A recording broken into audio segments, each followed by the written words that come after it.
la biotecnología está revolucionando el sector, disminuyendo los costos y tiempos para el desarrollo de nuevas variedades. De hecho, un reciente estudio destaca que el enfoque regulatorio de nuestro país, basado en las características del producto y no en el proceso de obtención, se encuentra entre los más favorables y ágiles para la innovación en biotecnología agrícola. Para conversar sobre esto tenemos en el estudio al doctor en Ciencias Biológicas Miguel Ángel Sánchez, quien se desempeña además como director ejecutivo de Chile Bio, una de las organizaciones clave en el desarrollo de la biotecnología agrícola en Chile. Miguel Ángel, ¿cómo te va? Un gusto que estés junto a nosotros en este programa de Reporte Agrícola. Muy buenas tardes. Hola, buenas tardes, Felipe. Muchas gracias por la invitación. Miguel Ángel, bueno, ¿por qué podemos, expliquémosle más bien a la gente en términos simples, en términos sencillos, qué entendemos por este concepto de biotecnología agrícola? Bueno, primero que todo, lo que tenemos que saber es que el ser humano, a lo largo de la historia de la agricultura y la producción de alimentos, constantemente ha ido desarrollando variedades nuevas de plantas, con distintas características que la hacen más resistente a alguna condición, con distinto sabor, color, tamaño, etc. En la historia de la agricultura. En los últimos 100 años esto se fue profesionalizando, esto de obtener nuevas variedades de plantas, y dio lugar a un área que se conoce como el mejoramiento genético vegetal, que es, en términos simples, obtener variedades nuevas de plantas, pero ya de una manera profesional. Y en los últimos 30 años, la biotecnología se vuelve una aliada, una herramienta aliada para el desarrollo de estas nuevas variedades, reduciendo costos y reduciendo tiempos en la obtención de nuevas variedades, reduciendo los tiempos a menos de la mitad de lo que se demora habitualmente por métodos no biotecnológicos. Y por eso la biotecnología, en el contexto de la biotecnología agrícola, se desempeña principalmente contribuyendo a obtener variedades de plantas adaptadas a los desafíos que tenemos que enfrentar para la producción y el consumo de los alimentos. Claro, y ahí también se trata de obtener especies con ciertas modificaciones específicas, ¿no? ¿Cómo trabajan científicamente para lograr justamente ese mejoramiento en ciertas funciones que tiene el determinado producto, ¿no? Bueno, primero no se habla de mejorar especies, se habla de variedades. Variedades. ¿Sí? En una especie hay múltiples variedades. Cuando uno va a la feria y ve, no sé, manzanas rojas, manzanas verdes, y dentro de las rojas tenemos de distintas variedades también. Claro. Cada una de esas tiene características distintas. Las características de cada individuo están definidas por los genes y las proteínas, ¿sí?, que este organismo produce. La gran acumulación de conocimiento científico que con que contamos en la actualidad nos permite saber qué genes tienen y qué genes no tienen la mayoría de los productos de interés agrícola. Y de esa manera podemos guiar los programas de mejoramiento genético, es decir, la obtención de nuevas variedades, para que se produzcan las proteínas que nosotros queremos o las que no queremos que no se produzcan. Y de esa manera tratar de guiar productos que sean de interés para los agricultores y los consumidores. Si analizamos la realidad agrícola en Chile, ¿cuántos productos básicamente tienen esta edición genética y cómo estamos posicionados a nivel latinoamericano o mundial en este proceso? Bueno, primero, de nuevo una aclaración. Todos los productos, todos, sin excepción, 100%, todos los productos de interés agrícola son mejorados genéticamente, es decir, son productos que ha desarrollado el ser humano a lo largo de la historia de la agricultura, ya sea con herramientas antiguas o convencionales o con herramientas biotecnológicas en los últimos 40 años. Con las herramientas biotecnológicas existen dos grandes áreas hoy en día. Una que pertenece a la edición genética, que es lo que tú me estás preguntando, y que son herramientas biotecnológicas que buscan imitar procesos que ocurren en la naturaleza, cambios genéticos que ocurren de manera espontánea, pero en este caso lo que buscamos es guiarlos, esos cambios que ocurran cuando nosotros queramos, donde queremos, para así obtener el producto con las características específicas que necesitamos. Por ejemplo, tolerancia a la sequía, mejor sabor, resistencia a alguna enfermedad, etc. O sea, tenemos control de los cambios genéticos que van a ocurrir, a diferencia de lo que pasa de manera natural, donde los cambios genéticos son aleatorios y espontáneos. Y otras herramientas biotecnológicas también distintas, por ejemplo, los organismos genéticamente modificados, distintos a los editados. El objetivo es otro. El objetivo es buscar en la naturaleza información genética en otros organismos para la producción de alguna proteína específica. La idea es copiar esa información cuando se encuentre, trasladarla a nuestro organismo de interés y hacer que nuestro organismo produzca una proteína que antes no producía, proteína específica para mejorar alguna condición, resistencia a una enfermedad, mejorar el sabor, tolerancia a la sequía, tolerancia al calor, etc. Entonces, la edición genética es una herramienta biotecnológica más dentro de muchas otras herramientas para mejorar genéticamente los vegetales. Estamos en un escenario de cambio climático que nos ha golpeado en diversas variables. ¿Cómo, de alguna manera, estos procesos pueden contribuir a la seguridad alimentaria? Bueno, en el contexto del mejoramiento genético, las herramientas biotecnológicas y en particular las técnicas de edición genética, que es la cúspide tecnológica que hoy día se está utilizando para estos procesos, primero que todo permiten reducir los tiempos y los costos considerablemente con cualquier otra herramienta de mejoramiento genético para obtener nuevas variedades. Entonces, eso es lo primero. Y segundo, gracias a esos atributos, hoy día que estamos en una situación de urgencia a nivel global para adaptarnos a los desafíos climáticos, hay lugares donde hay menor disponibilidad de agua, lugares donde hoy día hace más calor, lugares donde hoy día hace más frío, y uno se tiene que preguntar, ¿y las plantas pueden adaptarse a esas condiciones? ¿Podrán hacerlo? Y la respuesta es que en muchos casos las plantas no están preparadas para eso. Claro. Y es ahí donde herramientas como el mejoramiento genético y la biotecnología contribuyen considerablemente para lograr esa adaptación. Sobre todo hoy, reduciendo tiempos y reduciendo costos con ese objetivo. Y para entenderlo bien, ¿se puede generar, por ejemplo, que un determinado producto que sea de invierno también se pueda producir en otra época del año con modificaciones de este tipo? Bueno, primero depende de cuál sea el conocimiento que tenemos de su información genética. Entonces, si hoy día vamos a ir a trabajar con un cultivo que nadie ha trabajado en los últimos 20 o 30 años, no tenemos información de sus genes y sus proteínas, va a ser muy difícil lograr el resultado final. Sin embargo, los productos de mucho interés agrícolas como cereales, frutas, verduras, hortalizas, ya se cuenta con mucha información sobre ellos. Y teniendo claridad de las funciones de los genes y las proteínas, podemos apuntar prácticamente al resultado que nosotros queramos, pero tenemos que conocer las funciones que determinan las características. Entiendo que desde el año 2017 tenemos en Chile una ley a propósito de la edición genética de productos de origen vegetal. En ese sentido, ¿cómo ves tú esta ley? ¿Crees que tiene espacios de mejora? ¿Cuál es tu evaluación respecto a ese tema? Bueno, ley no tenemos, lo que tenemos es una regulación que está dentro del Servicio Agrícola y Ganadero. El Servicio Agrícola y Ganadero evalúa todas las nuevas variedades desarrolladas por biotecnología, ¿sí? Y la primera pregunta que se hace al Servicio Agrícola y Ganadero, dentro de todas las variedades biotecnológicas que se puedan desarrollar, se pregunta, ¿el resultado, lo que usted me está presentando, tiene ADN proveniente de otro organismo o no lo tiene?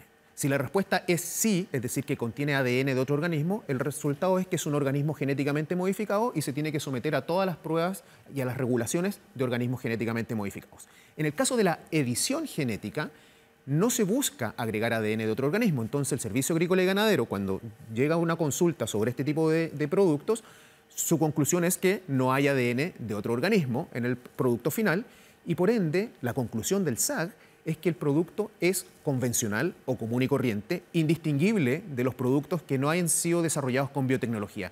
Y de esa manera, estos productos pueden ser utilizados para los fines que el desarrollador estime conveniente, producción, investigación, comercialización, etc.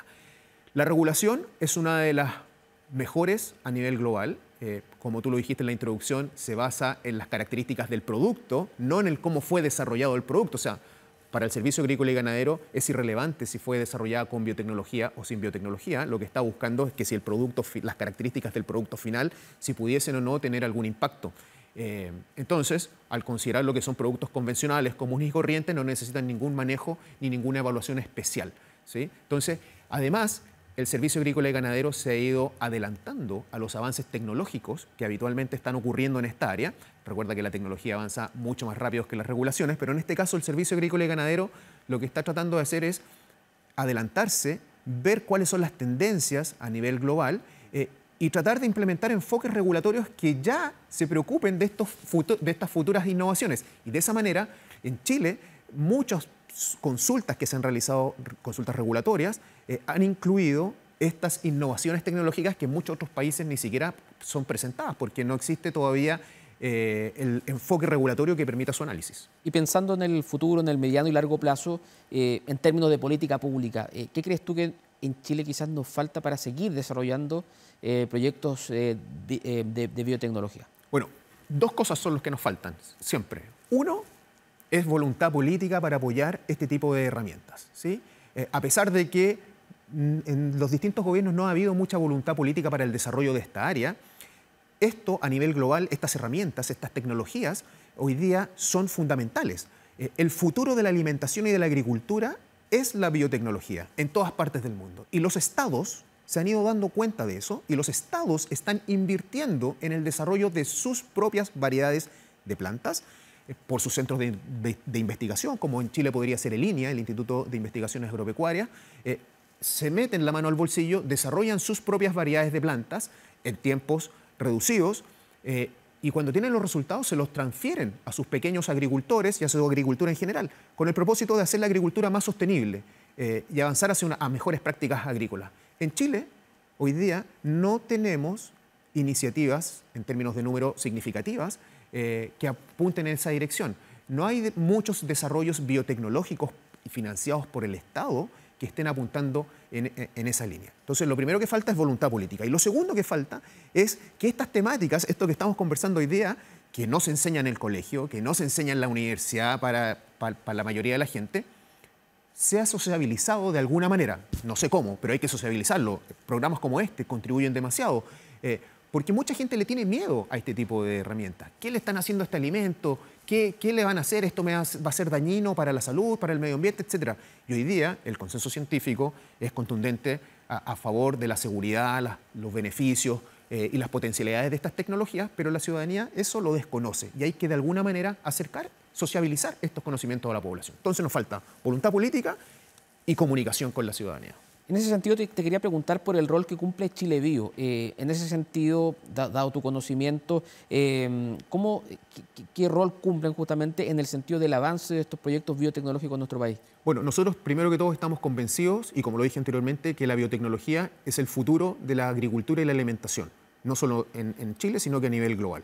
En esa lógica, nosotros respaldamos todo tipo de iniciativas que vayan en esa línea, el desarrollo de tecnologías, el desarrollo de productos, el mejorar las prácticas agrícolas, hacer que la agricultura sea más sostenible, haciendo que las plantas rindan más en el campo, por ejemplo. Haciendo que rindan más, aumentando los rendimientos, logramos que la agricultura sea más amigable con el medio ambiente. Evitamos deforestación, haciendo que los cultivos, por ejemplo, utilicen menos insumos. ¿Qué significa esto? Menos fertilizantes, por ejemplo, menos productos fitosanitarios, menos agua. Si logramos lograr ese tipo de resultados, estamos avanzando hacia una agricultura más sostenible y eso lo vamos a lograr con la ayuda de la biotecnología. La biotecnología es un grupo de herramientas que está disponible para nosotros como sociedad y nosotros podemos obtener los beneficios de esta tecnología en nuestro provecho, para nuestro provecho. Miguel Ángel te lo preguntaba fuera de entrevista, sobre qué califica como biotecnología y qué no. Esto a propósito de que ha sido muy viralizado en redes sociales estas sandías de paine amarillas. ¿Eso califica como producto biotecnológico? ¿Cómo lo ves tú? No, la verdad que no lo es. No es biotecnológico. Las sandías amarillas son variedades bastante antiguas que se comercializan en distintas partes del mundo, sobre todo en África. Las sandías son provenientes de origen africano y de ahí se diversificaron hacia distintas partes del mundo. Y son variedades bastante antiguas que no fueron desarrolladas con biotecnología. Como lo dije al principio, muchas variedades de plantas han sido desarrolladas sin biotecnología. La biotecnología lo que permite es reducir tiempos y costos. Pero hoy día muchos productos distintos se están desarrollando no solo por cuestiones agrícolas, sino que también con beneficios nutricionales para los consumidores que sí llaman la atención de la ciudadanía y apuestan por adquirirlos. Por ejemplo, se están comercializando en Japón tomates editados genéticamente para que acumulen un aminoácido. Esa es la mejora genética. ¿Y para qué?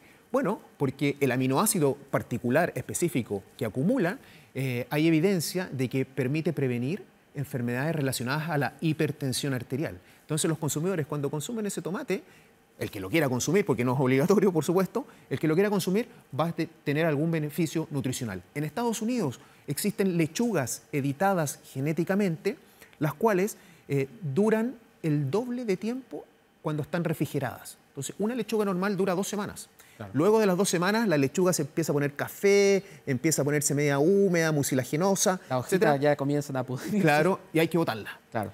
Bueno, hoy día herramientas como la edición genética contribuyen a evitar el desperdicio de alimentos, como en este ejemplo, duplicando el tiempo de vida post cosecha. O sea, la lechuga dura 4 semanas en vez de 2 semanas. Y eso simplemente inactivando 2 genes dentro de la lechuga. Es decir, que no produzca 2 proteínas que siempre produce. Existen otros ejemplos como una variedad de soya que también se produce en Estados Unidos, que a través también de la inactivación de 2 genes, es decir, 2 proteínas que se dejan de producir dentro de la soya, se logra que se acumule una molécula que son los ácidos grasos omega 9 dentro del aceite de la soya. Y cuando extraemos el aceite viene rica en ese omega 9. Si nosotros vamos al nutricionista, uno de los productos que nos recomienda en la alimentación son los omega 9. Entonces, de nuevo, beneficios nutricionales. Y hoy día, la edición genética, con esta reducción de tiempos y de costos para la obtención de nuevas variedades, está prometiendo también traer muchos beneficios directos para los consumidores, que con otras herramientas biotecnológicas como los organismos genéticamente modificados o con las técnicas tradicionales de mejoramiento genético que no son biotecnológicas, los consumidores no perciben los beneficios directos y de esta manera con la edición genética los están percibiendo. Miguel Ángel Sánchez, te quiero agradecer justamente por conversar con nosotros, con Reporte Agrícola, una conversación bastante entretenida con este tema de la biotecnología, un tema que muchas veces no está en la primera plana, pero que es súper importante para el desarrollo justamente de la agricultura en nuestro país. Muchas gracias, Miguel Ángel. Muchas gracias, Felipe, y simplemente dejar invitada a toda la audiencia que aquellos que quieran informarse más sobre estas temáticas, que visiten nuestro sitio web www.chilebio.cl y que participen activamente de todas nuestras redes sociales en Facebook, X, Instagram, LinkedIn, YouTube y TikTok, y podrán encontrar una gran cantidad de materiales para informarse, educarse sobre estas materias que muchas veces no se enseñan en el colegio ni en la universidad. Muchas gracias, Miguel Ángel, que te vaya muy bien. Y nosotros nos separamos unos minutos, nos vamos a una pequeña pausa comercial, pero ya retornamos con más Reporte Agrícola.